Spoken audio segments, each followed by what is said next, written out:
یا ایھا الذین آمنو، اے ایمان والو، انما الخمر والمیسر، نشے والی چیز شراب اور جوا، والانصاب والازلام، بت پرستی اور فال کھولنا، رجس من عمل الشیطان، یہ شیطان کی حرکت ہے، فاجتنبوا لعلکم تفلحون، آپ اس سے دور رہو تاکہ آپ سفلتا پاؤ۔ اگر ہم شراب سے پرہیز کرتے ہیں، جوئے سے، تو ہم اللہ سبحانہ و تعالیٰ کی عبادت کرتے ہیں۔ اس کا ذکر بائبل میں بھی ہے۔ بائبل میں لکھا ہے بک آف پرووربس میں چیپٹر نمبر 20 ورس نمبر 1 میں، wine is a mocker, strong drink is raging, آپ شراب مت پیو۔ بائبل میں لکھا ہے book of Ephesians chapter number 5 verse number 18 میں، do not be drunk with wine, آپ شراب مت پیو۔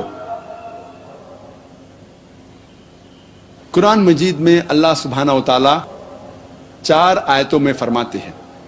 سورہ بقرہ سورہ نمبر 2 آیت نمبر 173، سورہ مائدہ سورہ نمبر 5 آیت نمبر 3، سورہ انعام سورہ نمبر 6 آیت نمبر 145 اور سورہ نحل سورہ نمبر 16 آیت نمبر 115 میں، حرمت علیکم المیتۃ والدم ولحم الخنزیر وما اہل لغیر اللہ بہ، آپ کے لیے حرام ہے مرا ہوا جانور کا گوشت، آپ کے لیے حرام ہے مرا ہوا جانور، خون، خنزیر، سور کا گوشت، اور وہ کھانا جس کے اوپر اللہ کے علاوہ کسی اور کا نام لیا گیا، وہ آپ کے لیے حرام ہے۔ جب ہم بائبل پڑھتے ہیں، اس کا تذکرہ بائبل میں بھی ہے۔ بائبل میں لکھا ہے بک آف لیوٹیکس میں چیپٹر نمبر 17 ورس نمبر 15 میں، اور book of Deuteronomy chapter number 14 verse number 21 میں، eat not the meat of that which died of itself, آپ مرے ہوئے جانور کا گوشت مت کھاؤ۔ کم سے کم 5 جگہوں میں لکھا ہے بائبل میں کہ خون حرام ہے۔ Book of Genesis chapter number 9 chapter number 9 verse number 4، book of Leviticus chapter number 17 verse number 14، book of Deuteronomy chapter number 12 verse number 16، first Samuel chapter number 14 verse number 33، اور book of Acts chapter number 15 verse number 29 میں لکھا ہے کہ خون حرام ہے آپ کے لیے۔ خنزیر، سور کا گوشت بھی حرام ہے۔ بائبل میں لکھا ہے بک آف لیویٹیکس میں چیپٹر نمبر 11 ورس نمبر 7 اور 8 میں، the swine, it is cloven footed and divides the hoof, it's unclean for you, eat not its flesh, not touch its carcass, it's unclean for you۔ سور آپ کے لیے حرام ہے، نجیس چیز ہے، نہ اس کا گوشت کھاؤ نہ اس کو ہاتھ لگاؤ۔ یہ پیغام دہرایا گیا ہے بک آف ڈیوٹرانومی میں چیپٹر نمبر 14 ورس نمبر 8 میں، the swine, though it divides the hoof, it's unclean for you, thou shalt not eat its flesh, not touch its carcass۔ سور ایک نجیس چیز ہے، آپ نہ اس کا گوشت کھاؤ نہ اس کو ہاتھ لگاؤ۔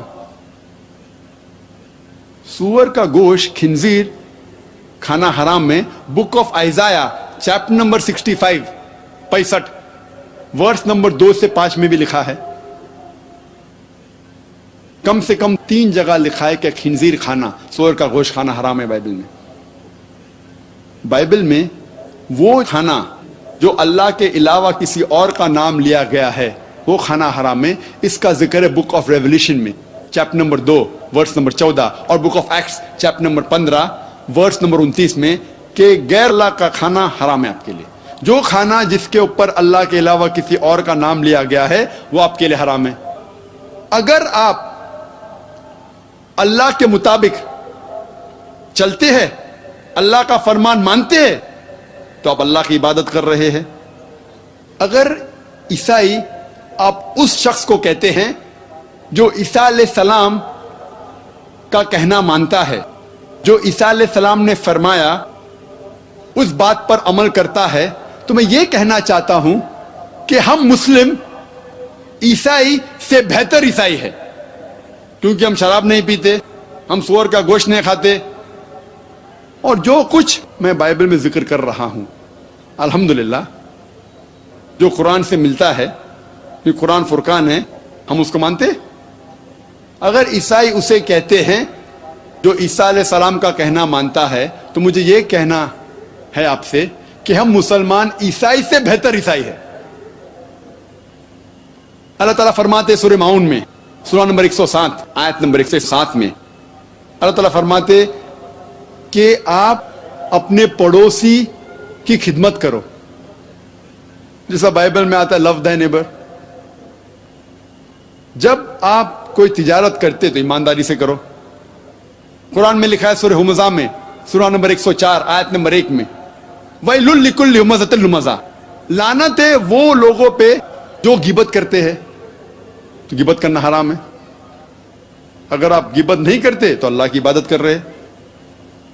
قرآن میں اللہ تعالیٰ فرماتے ہیں سورہ اسراء میں سورہ نمبر 17 آیت نمبر 23 اور 24 میں کہ آپ صرف اللہ کی عبادت کرو اور اپنے والدین کی خدمت کرو, اپنے ماتا پتا کی خدمت کرو, اور اگر دونوں میں سے ایک یا دونوں ضعیف ہو جائے, بوڑھے ہو جائے, تو ان کو اف تک مت کہو, لیکن ان کے ساتھ عزت سے پیش آؤ اور اچھے طریقے سے بات کرو اور خدا سے دعا کرو, اے رب ان کی خدمت کر جس طریقے سے انہوں نے مجھے پالا پوسا.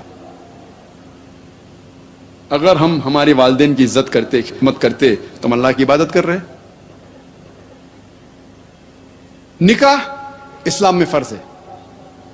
اللہ کے نبی محمد صلی اللہ علیہ وسلم فرماتے صحیح بخاری میں جلد نمبر 7 کتاب النکاح, اے نوجوانوں جو کوئی حیثیت رکھتا ہے شادی کرنے کی, شادی کرو. محمد صلی اللہ علیہ وسلم فرماتے جو کوئی شادی نہیں کرتا وہ مجھ میں سے نہیں ہے. شادی کرنا فرض ہے. اگر ہم شادی کرتے تو اللہ کی عبادت کر رہے. اللہ فرماتے سورہ نساء میں سورہ نمبر 4 آیت نمبر 19 میں آپ اپنی بیویوں سے اچھے طریقے سے پیش آؤ, اگر آپ ان کو نہیں چاہتے پھر بھی ان کے ساتھ اچھا سلوک کرو. اگر ہم ہمارے بیویوں سے پیار کرتے تو اللہ کی عبادت کر رہے. اللہ تعالیٰ فرماتے سورہ اسراء میں سورہ نمبر 17 آیت نمبر 32 میں زنا کے نزدیک مت آؤ, کیونکہ زنا ایک ایسا گناہ ہے جو باقی گناہوں کے راستے کھلتا ہے. اگر ہم زنا سے پرہیز کرتے ہم اللہ کی عبادت کر رہے ہیں. اگر ہم اللہ کا کہنا مانتے ہیں تو ہم اللہ کی عبادت کر رہے. قرآن میں حجاب کا تذکرہ ہے. اللہ تعالیٰ فرماتے سورہ نور میں سورہ نمبر 24 آیت نمبر 30 میں کہہ دو ایمان والوں سے اپنی نگاہ نیچے کرے اور اپنی آبرو کو محفوظ رکھے. بائبل میں ذکر آتا ہے اس کا گوسپل آف میتھیو میں چیپٹر نمبر 5 ورس نمبر 27 اور 28 میں عیسیٰ علیہ السلام کہتے ہیں It has been said of the old times, thou shalt not commit adultery, but I say unto you, whosoever looketh upon a woman to lust after her has already committed adultery in his heart. سنو, آپ کو پہلے کہا گیا ہے کہ آپ زنا مت کرو, لیکن میں آپ سے کہہ رہا ہوں اگر آپ کوئی خاتون کو, اگر کوئی لڑکی کو, عورت کو بری نظر سے دیکھتے ہیں تو آپ اپنے دل میں زنا کرتے ہیں. اگلی آیت قرآن مجید کی سورہ نور سورہ نمبر 24 آیت نمبر 31 میں اللہ تعالیٰ فرماتے کہہ دو ایمان والیوں سے, مومن عورتوں سے اپنی نگاہ نیچے کرے اور اپنا سے ڈھاک لے کپڑے سے اور اپنی آبرو کی حفاظت کرے. قرآن اور حدیث میں 6 نقطے ہیں حجاب کے. پہلا ہے سطر, ایکسٹینٹ. مرد کے لیے ناف سے گھٹنے تک یہ کور ہونا چاہیے, یہ چھپا ہونا چاہیے. عورتوں کے لیے سارا جسم, صرف چہرہ اور ہاتھ وہ دکھا سکتے ہیں. یہ ایکسٹینٹ ہے نمبر 1. باقی 5 چیزیں مرد اور عورت کے لیے یکساں ہے. دوسرا نمبر, ایسے کپڑے نہ پہنے جو پتلے ہیں جس کے تھرو آپ دیکھ سکیں. It should not be transparent. Number 3, اتنے چست کپڑے نہ پہنے جس سے جسم کا ڈھانچہ دکھ جائے. نمبر 4, ایسے بھڑکیلے کپڑے نہ پہنے جو دوسرے جنس کو متاثر کرے. Don't wear glamorous clothes so that it attracts the opposite sex. 5واں نمبر,